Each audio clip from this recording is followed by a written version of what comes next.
Because I teach and direct the Writers Project, sometimes the writing is third of import, or not importance, but financial significance, shall we say. So what happens is, for me, using the idea to submit is encourages me to put something out there. So for me, I'm actually not terribly upset at rejection. I'm delighted at acceptance, but for me, it makes me take the work to another level. There's two different ways, you know. One piece of this is the business of the business, you know, and then another piece of this is like my brain just came up. It's like riding the tiger, you know. There's a savage beast, and you're taking this precious little thing, you know, whether it's your own emotion or your own, you know, relating to a script or your words or your music or whatever it is, and putting it out there for criticism, you know, and it's just torturous, really.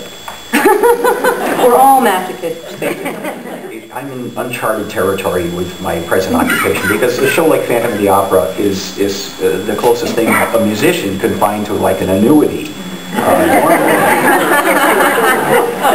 This is something unheard of, something that runs in excess of 20 years.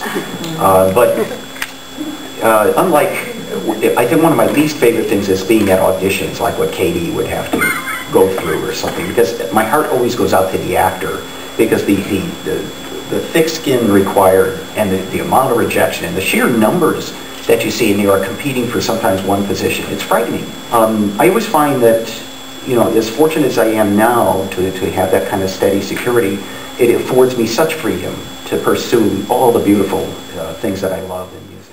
You know, this duality between making the art and presenting, and there's such a different things. You know, you're talking about the skin, that you have to have alligator skin to be out there, and you have to learn, I guess, to let it happen.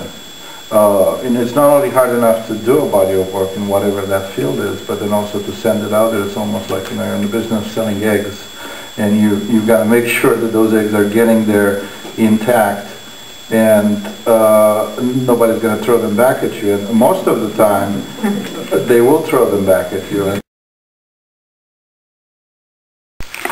My parents were very supportive in a way. I kind of grew up in an atmosphere of like benevolent neglect, being the youngest of four. And my father was in Japan as a medical doctor, started a hospital in the early 50s. And he was doing what he loved to do, and that was kind of a beacon for us to just go for it, you know, go for what you love.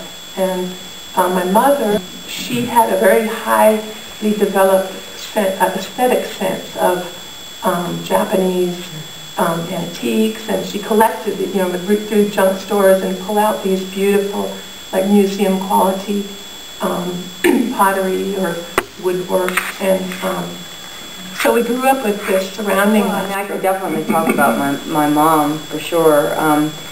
She was a poet and a painter, and a frustrated one, and she had a really hard time with putting any of her work out there, so she basically didn't.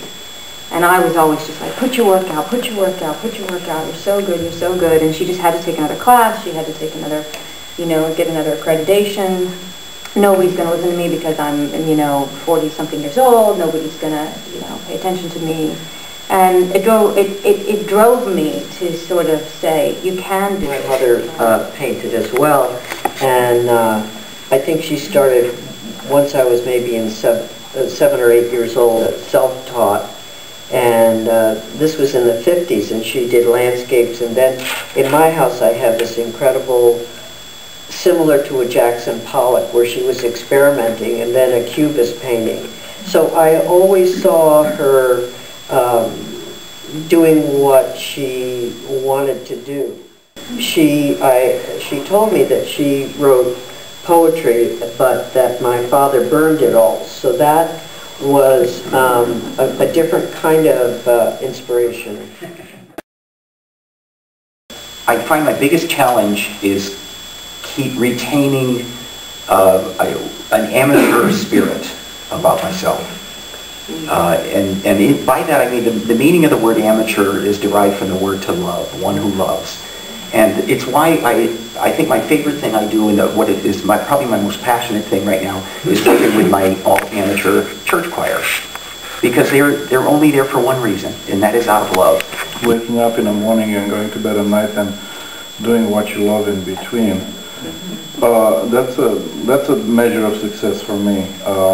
And all the other stuff, galleries and shows and recognitions and awards, they just come back to this all the time. And I think if you learn how to keep it real, you're talking about being an amateur, then you realize that basically, and not just in the visual arts or in all arts, all our names are written in pencil.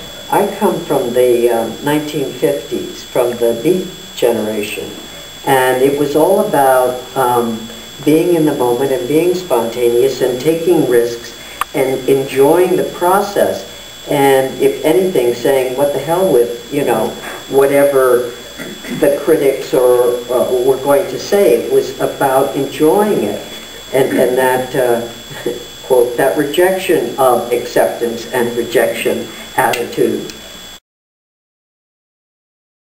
I was the odd kid that I didn't have any friends, and my girlfriend died, my parents died, and I used to go, there's a payphone in a plaza downtown Bucharest, and I used to go there and put a coin in and dial a fictional number and talk. And now I'm thinking, like, what in the world was I thinking?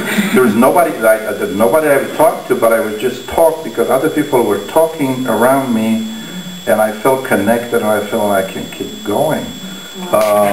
And that was that moment when I said, I'm going to do this. I had no idea how. For me, there were two moments. One, I was 10 and wrote the only poem in my life that rhymed. And I had been reading about Edmund St. Vincent Millay. I'll do it. And I went downstairs and I told my parents that I was going to be a poet. And then when I was 23, I was in a car accident, and I was driving, and my mother was killed. So at that young age,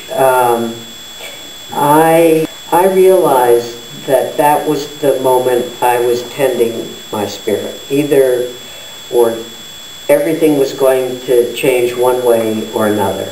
So the only thing I knew was for me to keep in some way doing the thing I loved, which was writing and acting and painting. I mean, my religion is making a better world. I mean, it sounds really dorky, but it's like, making the world a better place to live ethically, honestly, with giving back, being kind to each other and to the earth, and doing what you love to do. And helping others do that. If we can, if we're all doing the best we can at what we love to do in any given moment, it is a better world.